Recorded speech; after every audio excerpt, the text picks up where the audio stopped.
ನಾನು ಚಿಕ್ಕ ವಯಸ್ಸಿಂದ ಆ ಥರ ಬೆಳೆದು ಬಂದಿಲ್ವಲ್ಲ. ರೆಡಿಯಾಗಿ ಇಟ್ ಈಸ್ ಲೈಕ್ ರಿಯಲಿ ನಾನೇ ಹಿಂಗೆ ಪಿಂಚ್ ಮಾಡ್ಕೊಂಡು ನೋಡ್ತಾ ಇದ್ದೀನಿ, ನಿಜಾನಾ ಇದು ನಿಜಾನಾ ಅಂತಿಲ್ಲ. ಇನ್ಫ್ಯಾಕ್ಟ್ ನಾನು ನಮ್ಮ ಡ್ಯಾಡಿ ಜೊತೆ ಮಾತಾಡೇ ಇಲ್ಲ.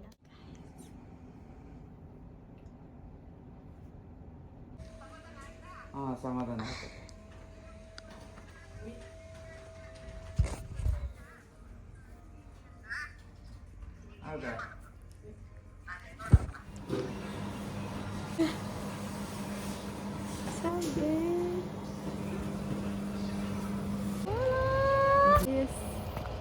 Yes.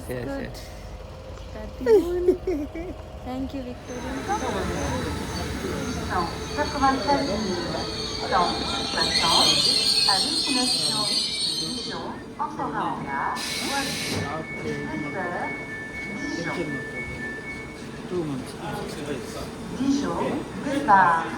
Don't cry.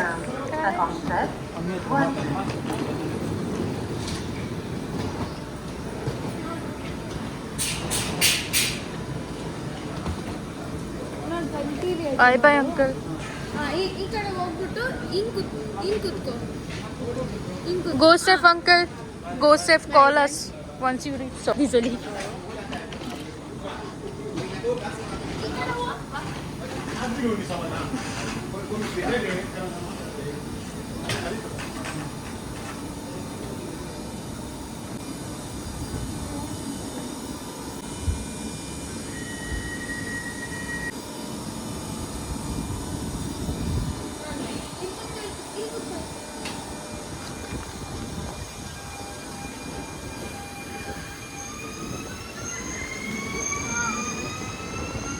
Hey, don't cry. It's okay. It's okay.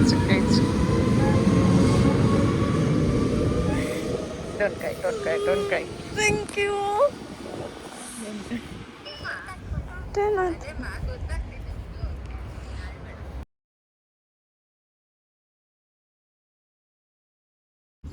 Ring is here, so you can see the glass. So pretty. Hi guys, ಎಲ್ಲರೂ ಹೇಗಿದ್ದೀರಾ? I just came back from kitchen. Time ಇವಾಗ ಇನ್ನೂ 10:15 guys. 10:15 ಅಂದರೆ ಬೇಗನೆ ಬಂದೆ ಅಂತ ಅಂದ್ಕೊಳ್ಳಿ. So ಇನ್ನೂ ಶೆಫ್ ಕೋಡ್ ಕೂಡ ಬಿಚ್ಚೋಕ್ಕೆ ನನಗೆ ಮನಸ್ಸಾಗಿಲ್ಲ, ಯಾಕಂದರೆ ವೀಡಿಯೋ ಮಾಡೋಣ, ಇದು ತುಂಬ ದಿನದ ಓಲ್ಡ್ ವೀಡಿಯೋನ ನಾನು ಹಾಗೆ ಇಟ್ಕೊಂಡು ಇವತ್ತು ನಾನು ಅದ್ರ ಬಗ್ಗೆ ಮಾತಾಡೋಕ್ಕೆ I thought I will speak. And yes guys, ನೀವೆಲ್ಲರೂ ತುಂಬ ಪ್ರೀತಿ ಕೊಟ್ಟಿದ್ದೀರಾ. ಫಸ್ಟ್ಲಿ ಎಲ್ಲರಿಗೂ ತುಂಬ ಹೃದಯದ ಧನ್ಯವಾದಗಳು. Thank you so much for making my birthday even more special. YouTube start ಮಾಡಿದಾಗಿಂದ ಇನ್ಸ್ಟಾಗ್ರಾಮ್ ಎಲ್ಲ ನೀವೆಲ್ಲ ಎಷ್ಟೊಂದು ಜನ ಫ್ಯಾಮಿಲಿ ಮೆಂಬರ್ಸ್ ನಂಗೆ ಸಿಕ್ಕಿದ್ದೀರಾ. ತುಂಬ ಪ್ರೀತಿ ಕೊಡ್ತಾಯಿದ್ದೀರಾ. Thank you so very much. And firstly let's talk about my dad surprise. ನನಗೆ ಅವತ್ತು ಏನು ಅನಿಸ್ತು ಅವತ್ತು ನಾನು ಏನೂ ಮಾತಾಡೋಕ್ಕಾಗಿಲ್ಲ. ವ್ಲಾಗಲ್ಲಿ ಒಂದು ಕಡೆ ನಂದು ವಾಯ್ಸ್ ಓವರ್ ಇಲ್ಲ, ಬಿಕಾಸ್ ನಾನು ಅಷ್ಟು ಭಾವಗಳಾಗ್ಬಿಟ್ಟಿದ್ದೆ. ಏನಂತಾರೆ like I can't express in words. ಆ ಸಿಚುವೇಷನಲ್ಲಿದ್ದೆ ನಾನು. ಆ್ಯಂಡ್ ಫೈನಲಿ ನಾವು it's the time to speak. Already 10 days ಆಗಿದೆ. ಇವತ್ತು ಡೇಟ್ ಬಂದುಬಿಟ್ಟು 28th March ಆ್ಯಂಡ್ ನನ್ನ ಬರ್ಡೇ ಆಗಿದ್ದು 9th March. So almost 11 days ಆದಮೇಲೆ ನಾನು ಇವತ್ತು ಮಾತಾಡೋಕ್ಕೆ ಬಂದಿದ್ದೀನಿ. ಆ್ಯಂಡ್ ಸೊ ಗೈಸ್, ಏನಾಯಿತು ಗೊತ್ತಾ? First let me explain, because ಎಷ್ಟೊಂದು ಜನಕ್ಕೆ ಕಮೆಂಟ್ ಸೆಕ್ಷನಲ್ಲಿ ಏನು ಸಡನ್ ಏನಕ್ಕೆ ಹತ್ರಿ ಅದು ಇದು ಆ ಕಮೆಂಟ್ ಸೆಕ್ಷನೆಲ್ಲ ಕೇಳ್ತಾ ಇರೋದ್ರಿಂದ okay let me explain the scenario ಅಂತ ಅಂದ್ಕೊಂಡೆ. ಫಸ್ಟ್ ಪ್ರಾಪರ್ಟಿ ಅವ್ರನ್ನ ಕೇಳಿದ್ದೆ, ನನಗೆ ಆಫ್ ಬೇಕು, 4 days ಆಫ್ ಬೇಕು, 4 days ಹಾಲಿಡೇ ಬೇಕು. ನಾನು ಸ್ವಿಟ್ಜರ್ಲ್ಯಾಂಡ್ಗೆ ಹೋಗಬೇಕು ಅಂತ ಪ್ಲ್ಯಾನ್ ಮಾಡ್ಕೊಂಡಿದ್ದೆ. ನಾನು ಹೇಮ ಹಿಂದೂ 3 ಜನ ಸ್ವಿಟ್ಜರ್ಲ್ಯಾಂಡ್ಗೆ ಹೋಗಿ ಒಂದು ಟ್ರಿಪ್ ಥರ ಮಾಡಿಕೊಂಡು ಬರೋಣ 4 ದಿನ. ನಂಗೆ ಆ ಸ್ನೋ ಮಧ್ಯದಲ್ಲಿ ನಾನಿರಬೇಕು, ಕೇಕ್ ಕಟ್ ಎಲ್ಲ ಮಾಡಬೇಕು, ರೂಮೆಲ್ಲ ಹಂಗೆ. ಸೊ ಆ ಥರ ಎಲ್ಲ ನಾರ್ಮಲ್ ಡ್ರೀಮ್ಸ್ ಇತ್ತು ನನಗೆ. ಆ್ಯಂಡ್ ಅಲ್ಲಿಂದ ಲೈಕ್ ಇಂಡಿಯಾದಿಂದ ಬರೋವಾಗ ನಾನು ಅಂದ್ಕೊಂಡಿದ್ದೆ, ನನ್ನ ಬರ್ಡೇ ಟೈಮ್ ಫ್ರಾನ್ಸೆಲ್ಲ ಆಗುತ್ತೆ, ಅದು 20 ಟರ್ನ್ ಆಗ್ತೀನಿ ಅಂತ ಫುಲ್ ಎಕ್ಸ್ಪೆಕ್ಟೇಷನ್ಸ್ ಇಟ್ಕೊಂಡು ಬಂದಿದ್ದೆ ನಿಜ ಹೇಳ್ಬೇಕಂದ್ರೆ. ಆ್ಯಂಡ್ ನನಗೇನು ಬರ್ಡೇ ಅಂದರೆ ಏನೋ ಸೆಲೆಬ್ರೇಷನ್ ಆ ಥರ ಅಲ್ಲ, ಬಟ್ ನನಗೆ ಖುಷಿ ಆಗಬೇಕು, ಇನ್ ಮೈ ಓನ್ ವೇ ನನಗೆ ಖುಷಿ ಆಗಬೇಕು ಅಂತ ನನಗೆ ಅನಿಸಿದ್ದಿದ್ದು. ಆ್ಯಂಡ್ ಬರ್ತೀನಿ ಲೈಕ್ ನನ್ನ ಬರ್ಡೇ ಬರ್ತಾ ಇರೋವರೆಗೂ ನನಗೇನು ಅಷ್ಟೊಂದು ಎಕ್ಸೈಟ್ಮೆಂಟ್ ಇಲ್ಲ, ಯಾಕಂದರೆ ನಾನು ಹುಷಾರು ತಪ್ಪಿದ್ದೆ. ಫುಲ್ ಕೆಟ್ಟ ಪರಿಸ್ಥಿತಿಯಲ್ಲಿದ್ದೆ ನಾನು ಹೇಳ್ಬೇಕಂದ್ರೆ. I was not at all right. So ಅದಕ್ಕೆ ನಾನು ಬಂದುಬಿಟ್ಟು ಸರಿ 4 days ಆಫ್ ಕೇಳಿದ್ನಲ್ಲ ಅದನ್ನು ಕ್ಯಾನ್ಸಲ್ ಮಾಡಿ ಲಾಸ್ಟ್ ಮೂಮೆಂಟಲ್ಲಿ ಇಲ್ಲ ಕೊಡೋಕ್ಕಾಗಲ್ಲ, ಬಿಕಾಸ್ ನೀನು ಮುಂಚೆ ಎಲ್ಲ ಆಫ್ ಜಾಸ್ತಿ ತೊಗೊಂಡಿದ್ಯಾ ಅಂತ ಏನೇನೋ ಆ ರೀಸನ್ಸ್ ಹೇಳ್ಬಿಟ್ಟು ಕ್ಯಾನ್ಸಲ್ ಮಾಡಿದ್ರು. ನಾನು ಸರಿ ಬಿಡು ಹೋಗ್ಲಿ, ಇನ್ನು 4 days ಕೊಟ್ರೂ ಎಲ್ಲ ಅಲ್ಲಿ ಇಲ್ಲಿ ಹೋಗ್ಬಿಟ್ಟು ಬರೋದು. ಹಿಂದೂ ಬರ್ಡೇ ಲೈಕ್ 1 week ಬಿಫೋರೇ ಹೋಗಿದ್ದೆ ಆ್ಯಂಡ್ ನನಗೂ ಹುಷಾರಿರಲಿಲ್ಲ. ಸರಿ ಬೇಡ ಅಂತಂದ್ಬಿಟ್ಟು ನಾನು ಆ ಪ್ಲ್ಯಾನ್ನೆಲ್ಲ ಕ್ಯಾನ್ಸಲ್ ಮಾಡಿಬಿಟ್ಟು ಸುಮ್ಮನೆ ಆಗಿದ್ದೆ. ಆ್ಯಂಡ್ ನೆಕ್ಸ್ಟ್ ನಾನು ಏನು ಮಾಡಿದೆ, ಇವತ್ತು ಲೈಕ್ ನಾಳೆ ನನ್ನ ಬರ್ತ್ಡೇ ಅಂತಂದರೆ ಇವತ್ತು ಸ್ಯಾಟರ್ಡೆ, ಸಂಡೇ ನನ್ನ ಬರ್ತ್ಡೇ, ಸ್ಯಾಟರ್ಡೆ 8th ಹೋಗ್ಬಿಟ್ಟು ನಾನು ನಂದು ಮಾರ್ನಿಂಗ್ ಶಿಫ್ಟ್ ಏನಿರುತ್ತೆ ಅದನ್ನು ಮುಗಿಸ್ಕೊಂಡು ಹೋಗ್ಬಿಟ್ಟು ನಂಗೆ ಆಫ್ ಬೇಕು, ಇವತ್ತು ಸಂಜೆ ನನಗೆ ಆಫ್ ಬೇಕು ಅಂತ ಹೇಳಿದೆ. ಅವ್ರು ಬಂದುಬಿಟ್ಟು ಇಲ್ಲ ನಾನು ಕೊಡೋಕ್ಕಾಗಲ್ಲ ಅದು ಇದು ಅಂತೆಲ್ಲ ಡ್ರಾಮಾ ಮಾಡಿದ್ರು. ನನಗೆ ಆವಾಗಲೇ ಲೈಕ್ ನನಗೆ ಯಾರಾದರೂ ಏನಾದರೂ ಮುಖದ ಮೇಲೆ ರಿಜೆಕ್ಟ್ ಮಾಡಿದ್ರೆ ನಂಗೆ ಕೆಟ್ಟ ಕೋಪ ಬರುತ್ತೆ. But still I was so much in control because ಅದು ನನ್ನ ಕೆಲಸ ಆಗಬೇಕಿತ್ತಲ್ವ. ಸರಿ ಅಂದ್ಬಿಟ್ಟು ಸ್ವಲ್ಪ ಸಮಾಧಾನ ಮಾಡಿಕೊಂಡು ಇಲ್ಲ ನಂಗೆ ಬೇಕು, ಯಾಕಂದರೆ ಇಂಡಿಯನ್ ಟೈಮಿಂಗ್ಸಲ್ಲಿ ಲೈಕ್ ಏನಂತಾರೆ 7:30ಗೆ ಅಲ್ಲಿ 12 o'clock ಆಗುತ್ತೆ. ನನ್ನ ಫ್ರೆಂಡ್ಸ್ ಫ್ಯಾಮಿಲೀಸ್ ಎಲ್ಲರೂ ಕಾಲ್ ಮಾಡಿ ನಂಗೆ ವಿಶ್ ಮಾಡ್ತಾರೆ 12 o'clockಗೆ. ಸೊ ಐ ವಾಂಟ್ ದ್ಯಾಟ್ ಅಂತ ಕೇಳಿದೆ. ಅವ್ರು ಇಲ್ಲ ನಾಟ್ ಪಾಸಿಬಲ್. ನಿಂಗೆ ಅವರು ಎಕ್ಸ್ಪ್ಲೇನ್ ಮಾಡೋಕ್ಕೆ ಟ್ರೈ ಮಾಡಿದ್ರು. ಓಕೆ ನೀನು ಲಾಸ್ಟ್ ವೀಕ್ ತಾನೇ 4-5 ಆಫ್ ತೊಗೊಂಡಿದ್ದೆ, ಸರಿ ಅಂದ್ಬಿಟ್ಟು ನಾನು ಅದನ್ನು ತೊಗೊಳಕ್ಕಾಗಿಲ್ಲ ನನ್ನ ಕೈಯಲ್ಲಿ. ಲೈಕ್ ಅವ್ರು ಹೇಳಿದ್ರಲ್ವಾ ಅದನ್ನು ನನ್ನ ಕೈಯಲ್ಲಿ ತೊಗೊಳಕ್ಕಾಗಿಲ್ಲ. ಆ್ಯಂಡ್ ಅದಾಯಿತು. ಇನ್ನೇನು ಬಂದೆ, ಇದೇ ಥರ ಶೆಫ್ ಕೋಟಲ್ಲಿ ಇದೇ ಕ್ಯಾಪಿ ಎಲ್ಲ ಹಾಕ್ಕೊಂಡು ಸುಮ್ಮನೆ ಕೂತಿದ್ದೀನಿ. ಏನು ಮಾಡ್ಬೇಕಂತ ಗೊತ್ತಿಲ್ಲ, ಸುಮ್ಮನೆ ಕೂತಿದ್ದೀನಿ. ಫೋನ್ ಎತ್ಕೊಂಡೆ ನಮ್ಮ ಮಮ್ಮಿ ಕಾಲ್ ಮಾಡಿದ್ರು. ಎತ್ತಿದ ತಕ್ಷಣ ನನಗೆ ಎಲ್ಲಿತ್ತೋ ಏನೋ ನಮ್ಮ ಮಮ್ಮಿ ಮುಖ ನೋಡಿದ ತಕ್ಷಣ ಫುಲ್ ಅಳು. ನಾನು ಅವತ್ತೇ ಅನಿಸುತ್ತೆ ಎಷ್ಟು ಜಾಸ್ತಿ ಹತ್ತಿರೋದು ಅಂದರೆ ಅಳು ಬರ್ತಾಯಿತ್ತೆ. ಏನಕ್ಕೆ ಬರಬೇಕು ಅಂತ ಗೊತ್ತಾಗ್ತಾಯಿಲ್ಲ. ಅಷ್ಟು ಲಿಮಿಟ್ ಇಲ್ದಿರೋ ಅಷ್ಟು ಅಳು. ಅತ್ತೆ ಒಂದು 1 hour ಹತ್ತಿದ್ದೀನೇನೋ ಅವತ್ತು, ಒಂದು ಅರ್ಧ ಅವರ್ 1 hour ಹತ್ತಿದ್ದೀನೇನೋ. ಅಷ್ಟು ಅಳು ಬರ್ತಾಯಿದೆ. ಇಮೋಷ್ನಲಿ ಬ್ರೇಕ್ ಅಂತ ಹೇಳ್ತಾರಲ್ಲ ಆ ಥರ ಆಗ್ಬಿಟ್ಟಿದ್ದೀನಿ. ಆ್ಯಂಡ್ ಫುಲ್ ಲೈಕ್ ಯಾರೂ ಇಲ್ಲ, ನನ್ನ ಸುತ್ತಮುತ್ತ ಯಾರೂ ಇಲ್ಲ. ಈ 4 ಗೋಡೆ ಮಧ್ಯದಲ್ಲಿ ನನ್ನ ಬರ್ಡೇ ನಾನು ಮಾಡ್ಕೊಬೇಕಾ ಇಲ್ಲಿದ್ಬಿಟ್ಟು. ಆ್ಯಂಡ್ ನನಗೆ ಇಷ್ಟಪಟ್ಟೆ ನನ್ನ ಕಿಚನ್ ಅದು ಇದು ಬಂದಿರೋದು. ಬಟ್ ನನಗೆ ಇಲ್ಲೇ ಸೆಲೆಬ್ರೇಟ್ ಮಾಡ್ಕೊಬೇಕಾ ನನ್ನ ಬರ್ಡೇ, ನಂಗೆ ಇಷ್ಟ ಇಲ್ಲ. ಆ್ಯಂಡ್ ಏನಪ್ಪ ಅಪ್ಪ ಅಮ್ಮ ಇಲ್ಲ, ತಂಗಿ ತಮ್ಮ ಯಾರೂ ಇಲ್ಲ, ಇಷ್ಟು ವರ್ಷ ಎಲ್ಲ ಚೆನ್ನಾಗಿದೆ. ಲೈಕ್ ಏನೋ ಒಂದು ಆಸೆ ಬಂದ್ಬಿಟ್ಟು ಈ ಥರ ಎಲ್ಲ ಆಗ್ತಿದೆಯಾ. ಸೊ ಈ ಥರ ಎಲ್ಲ ಬೇರೆ ಥಾಟ್ಸ್ ಎಲ್ಲ ಬಂದ್ಬಿಟ್ಟು ಆಮೇಲೆ ಇವ್ರು ನನಗೆ ಇವರು ಇಲ್ಲ ಕೊಡೋಕ್ಕಾಗಲ್ಲ ಅಂತೆಲ್ಲ ಅಂದ್ಬಿಟ್ರಲ್ಲ. ಸೊ ಅದೆಲ್ಲ ರನ್ ಆಗ್ತಿತ್ತು. And on the same time ನಂದು ಬೇರೆ ದೊಡ್ಡ ಪ್ಲ್ಯಾನ್ಸ್ ಎಲ್ಲ ಕ್ಯಾನ್ಸಲ್ ಮಾಡಿದ್ದೆ. ಆ್ಯಂಡ್ ನಂಗೆ ಹುಷಾರಿರಲಿಲ್ಲ. ಇದೆಲ್ಲ ಕಂಬೈನ್ ಆಗಿಬಿಟ್ಟು ಒಂಥರ ಮೆಂಟಲ್ ಥರ ಆಗೋಗಿ ಅವತ್ತು ಅಷ್ಟು ಹತ್ಬಿಟ್ಟೆ. ನಾನು ಕಣ್ಣಲ್ಲಿ ನೀರು ನಿಲ್ತಾ ಇಲ್ಲ. ನಾನು ಯೂಶ್ವಲಿ ಅಳಲ್ಲ. ನನಗೆ ಯಾರಾದರೂ ನನಗಿಷ್ಟವಾಗಿರೋರು ಏನಾದರೂ ನಂಗೆ ಒಂಚೂರು ನೋವು ಮಾಡಿದ್ರೆ ಅಳ್ತೀನಿ. ಸೊ ಜಾಸ್ತಿ ಕೋಪ ಬಂದರೆ ಅಳ್ತೀನಿ. ಅದರ್ ದೆನ್ ದಟ್ ನನ್ನ ಅಳ್ಸೋಕ್ಕೆ ಸಾಧ್ಯನೇ ಇಲ್ಲ ಯಾರ ಕೈಯಿಂದ. Because I am like so strong. ನನಗೆ ನೀವು ಎಷ್ಟಾದರೂ ಹರ್ಟ್ ಮಾಡಿ ನಂಗೆ ಅಳು ಬರೋಲ್ಲ. ಇನ್ಫ್ಯಾಕ್ಟ್ ನಿಮಗೆ ಆ ನೋವು ಏನಂತ ತಿರ್ಗಾ ತೋರಿಸ್ಬಿಡ್ತೀನಿ ಹೊರತು ನಾನು ಅಳ್ಬಿಟ್ಟು ಕುಗ್ಗೋದು ಅದೆಲ್ಲ ಇಲ್ಲ ನನಗೆ. ಆಮೇಲೆ ಮಾತಾಡೋಕೆ ನಮ್ಮ ಮಮ್ಮಿ ಒಂದು 100 ಸತಿ ಯಾರೇನಾದರೂ ಅಂದ್ರ, ನೀನೇನಾದರೂ ಮಾಡ್ದ, ಅವ್ರು ಏನಾದರೂ ಹೇಳಿದ್ರ, ಅದಕ್ಕೆ ನೀನೇನಾದರೂ ಮಾಡಿಡ್ತೀಯ. ಇಲ್ಲಿ ಕಿಚನಲ್ಲಿ ಈ ಮುಂಚೆ ಎಲ್ಲ ತುಂಬ ದೊಡ್ಡ ಸೀನ್ ಆಗಿದೆ. And it's not good to say ನಾವು. ಸೊ ನಾನು ಇಂಡಿಯಾಗೆ ಹೋದ್ಮೇಲೆ ಹೇಳ್ತೀನಿ. ಸೊ ನಾನು ಏನೇನು ಮಾಡಿದ್ದೀನಿ, ಏನೇನಾಯಿತು, ಏನೇನೆಲ್ಲ ಕುಕ್ಕಿದ್ದೀನಿ, ಏನೇನೆಲ್ಲ ಬಿಸಾಕಿದ್ದೀನಿ, ಏನೆಲ್ಲ ಒಡೆದಾಕಿದ್ದೀನಿ, ಯಾರ ಮೇಲೆ ಏನೇನು ಕಿರ್ಚಾಡಿದ್ದೀನಿ. ಸೊ ಈ ಥರ ಎಲ್ಲ ದೊಡ್ಡ ಥಿಂಗ್ಸ್ನ ನಾನು ಮಾಡಿದ್ದೀನಿ. ಅದಕ್ಕೆ ನಮ್ಮ ಮಮ್ಮಿಗೆ ಏನಂದರೆ ನಿನ್ಗೆ ಯಾರಾದರೂ ಏನಾದ್ರು ಅಂದ್ಬಿಟ್ರೆ ನೀನು ಅವ್ರನ್ನ ಸುಮ್ಮನೆ ಬಿಡಲ್ಲ. ಅದಕ್ಕೆ ಯಾರೇನಂದ್ರು. ಆ್ಯಂಡ್ ನಮ್ಮ ಡ್ಯಾಡಿ ಏನಾಯಿತು, ನಮ್ಮ ಡ್ಯಾಡಿನೂ ಮನೇಲಿದ್ರು, ಏನಾಯಿತು ಅಂತ ಕೇಳ್ತಾರೆ. ನನಗೆ ಏನು ಆಯ್ತು ಅಂತ ಹೇಳೋಕ್ಕೆ ಇಷ್ಟ ಇಲ್ಲ. ಬಿಕಾಸ್ ನನಗೆ ಗೊತ್ತಾಗ್ತಾ ಇಲ್ಲ ಯಾವುದು ಹೇಳ್ಬೇಕು. ಫುಲ್ ಕನ್ಫ್ಯೂಷನಲ್ಲಿ ಇಷ್ಟು ಫೀಲಿಂಗ್ಸಲ್ಲಿ ಫುಲ್ ಕನ್ಫ್ಯೂಸ್ಡ್ ಆಗಿದ್ದೀನಿ. ಏನು ಹೇಳ್ಬೇಕಂತ.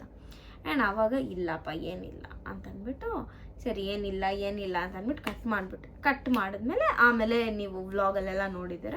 ಸೊ ಅವರೆಲ್ಲ ರೆಕಾರ್ಡ್ ಮಾಡಿದ್ದಾರೆ. ನಂದೇ ತಪ್ಪು, ನಂದೇ ನಿರ್ಧಾರ ಅಂತೆಲ್ಲ ಅಂದ್ಕೊಂಡು ಫೀಲಿಂಗಲ್ಲಿ ಹೋದೆ.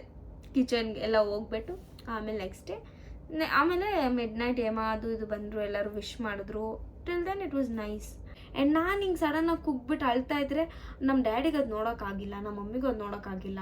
ಸೊ ಏನಾದರೂ ಮಾಡಿ ನನ್ನ ಖುಷಿ ಮಾಡಬೇಕು, ಏನಾದರೂ ಮಾಡಿ they have to get that spark, they have to get my energy back ಅಂತ ಅನಿಸ್ಬಿಟ್ಟು ನಮ್ಮ ಮಮ್ಮಿ ಆಶಿಕಾ ಎಲ್ಲರೂ ಸೇರಿ ನಮ್ಮ ಡ್ಯಾಡಿನ ಕಲಿಸಿದ್ದು. ಆ್ಯಂಡ್ ಆ ವೀಡಿಯೋಸ್ ಎಲ್ಲ ನೋಡುವಾಗ ನೀವು ಎಷ್ಟು ಸತಿ ನೋಡಿದಿರೋ ಗೊತ್ತಿಲ್ಲ, ನಾನೇ 1000 ಸತಿ ನೋಡಿರ್ತೀನಿ. ಬಿಕಾಸ್ ನನಗೆ ಅಷ್ಟು ಆ ವಿಡಿಯೋ ಅಂದರೆ ಇಷ್ಟ ಆಗ್ಬಿಡ್ತು. ಅಂದರೆ ಅವ್ರ ಎಕ್ಸೈಟ್ಮೆಂಟಲ್ಲಿ ಅದೆಲ್ಲ ಪ್ಯಾಕ್ ಮಾಡ್ತಿರೋದು, ನಮ್ಮ ಡ್ಯಾಡಿ ಎಕ್ಸೈಟ್ಮೆಂಟಲ್ಲಿ ಅಲ್ಲಿಂದ ಫ್ಲೈಟ್ ಎತ್ಕೊಂಡು ಒಬ್ಬರೇ, ಅದು ಇಂಟರ್ನ್ಯಾಷನಲ್ ಟ್ರಿಪ್ ಒಬ್ಬರೇ ಬಂದಿರೋದು. ವೀಸಾ ಇತ್ತು, ನಮ್ಮ ಡ್ಯಾಡಿ ಮಾಡಿಸ್ಕೊಂಡಿದ್ರು 6 months to 1 year ಏನೋ ನಮ್ಮ ಡ್ಯಾಡಿ ವೀಸಾ ಇರೋದು. ಅದು ಕ್ಲಾರಿಟಿ ನನಗೆ ಅಷ್ಟೊಂದು ಗೊತ್ತಿಲ್ಲ. 6 months to 1 year ಏನೋ ವೀಸಾ ಮಾಡಿಸ್ಕೊಂಡಿದ್ದಾರೆ ನಮ್ಮ ಡ್ಯಾಡಿ. No worries. ನಾನು ಏನಾದ್ರೂ ಇಮ್ಮಿಡಿಯೇಟ್ ಒಂದು ಫೋನ್ ಮಾಡಿದ್ರೆ ಡಿಂಗ್ ಎಲ್ಲ ನಮ್ಮ ಡ್ಯಾಡಿ ಬಂದುಬಿಡ್ತಾರೆ. ಅದು ಗೊತ್ತಿತ್ತು. ಸೊ ವೀಸಾ ಇತ್ತು ಅವ್ರಿಗೆ, ಅದರಿಂದ ಬರೋಕ್ಕಾಯ್ತು. ಆ್ಯಂಡ್ ನೀವು ಅದನ್ನೇ ಕೇಳಿದ್ರಿ. ಆ್ಯಂಡ್ ಕಮೆಂಟ್ ಸೆಕ್ಷನಲ್ಲಿ ನೀವೆಲ್ಲ ತೋರಿಸಿರೋ ಪ್ರೀತಿ. And special thanks to my mom and sister Yashika. ಅವರಿಬ್ಬರು ಎಷ್ಟು ಎಕ್ಸೈಟ್ಮೆಂಟ್ ಆಗಿದ್ದಾರೆ. ನನಗೆ ಗೊತ್ತೇ ಇರಲಿಲ್ಲ ಅವರಿಬ್ಬರಿಗೂ ನಾನು ಇಷ್ಟೊಂದು ಇಷ್ಟ ಅಂತ ಅಂದ್ಬಿಟ್ಟು. ಅಂದರೆ ಮನೇಲಿದ್ದಾಗ ಗೊತ್ತಲ್ಲ, ಚಿಕ್ಕ ಪುಟ್ಟ ಜಗಳ, ಅದರಲ್ಲಿ ಜಗಳ, ನಾನು ನಮ್ಮ ಮಮ್ಮಿ ಜಗಳ, ನಾನು ನನ್ನ ತಂಗಿ. ಸೊ ಈ ಥರ ಚಿಕ್ಕ ಪುಟ್ಟ ಜಗಳ ಎಲ್ಲರ ಸಂಬಂಧದಲ್ಲಿ ಬರೋ ಅಂಥದ್ದೇ. ಸೊ ಆ ಥರ ಅವ್ರು ಎಲ್ಲರೂ ರೆಡಿಯಾಗಿ ಇಟ್ ಈಸ್ ಲೈಕ್ ರಿಯಲಿ ನಾನೇ ಹಿಂಗೆ ಪಿಂಚ್ ಮಾಡ್ಕೊಂಡು ನೋಡ್ತಾ ಇದ್ದೀನಿ, ನಿಜಾನಾ ಅಂತ ಅಂದ್ಬಿಟ್ಟು. ಅಷ್ಟು ನಾನು ನಮ್ಮ ಡ್ಯಾಡಿ ಇದ್ದಿದ್ದ ದಿನ 3 ದಿನ ನಾನು ಏನೂ ವ್ಲಾಗೇ ಮಾಡೋಕ್ಕೆ ಹೋಗಿಲ್ಲ. ಹೇಮ ಬಂದಾಗ ವ್ಲಾಗ್ ಮಾಡೆ ಅಂತ ಅಂದಾಗ ಅವಾಗ ವ್ಲಾಗ್ ಮಾಡ್ತಿದ್ದೆ. ಆ್ಯಂಡ್ ಏನಾದರೂ ಕ್ಯಾಪ್ಚರ್ ಮಾಡಬೇಕು ಅಂತ ಅನ್ಸ್ದಾಗ ಮಾಡ್ತಿದ್ದೆ ಹೊರತು ಮಾಡೇ ಇಲ್ಲ. ಇನ್ಫ್ಯಾಕ್ಟ್ ನಾನು ನಮ್ಮ ಡ್ಯಾಡಿ ಜೊತೆ ಮಾತಾಡೇ ಇಲ್ಲ. ಅಷ್ಟು ದೂರದಿಂದ ಬಂದಿದ್ದರೆ ನಾನು ಏನೂ ಮಾತಾಡೂ ಇಲ್ಲ, ಅವರು ಏನೂ ಮಾತಾಡಿಲ್ಲ. Because like I was so shock freezed. ಏನು ಇದು ನಿಜಾನಾ? ಇದು ನನಗೋಸ್ಕರ ಇಷ್ಟೊಂದು ಸ್ಪೆಂಡ್ ಮಾಡಿ ಬರೋದು. ಆ್ಯಂಡ್ ಅವರು ಕಾಸು ಖರ್ಚು ಮಾಡಿರೋದು ಒಂದು ಕಡೆ ಆದರೆ ಅವ್ರು ಟೈಮ್ ಕೊಟ್ಬಿಟ್ಟು ಡ್ಯಾಡಿ ಕೋರ್ಟ್ಗೆ, ರಿಜಿಸ್ಟ್ರೇಷನ್ಗೆ ಮತ್ತು ಬೇರೆ ಕೆಲಸಗಳೆಲ್ಲ ನಾರ್ಮಲಾಗಿ ಇರುತ್ತೆ. And it was all of a sudden it was ಏನೋ ಪ್ಲ್ಯಾನ್ ಮಾಡಿ ಬಂದಿದ್ರೆ ಓಕೆ, ಬಿಡಪ್ಪ ಅಂದ್ಕೊಂಡಿದ್ರು, ಬಂದರು, ಆಯಿತು. ಬಿಕಾಸ್ ಪ್ಲ್ಯಾನ್ ಮಾಡಿದರೆ ಅದೆಲ್ಲ ಶೆಡ್ಯೂಲ್ ಮಾಡ್ಕೊಂಡಿರ್ತಾರಲ್ವ.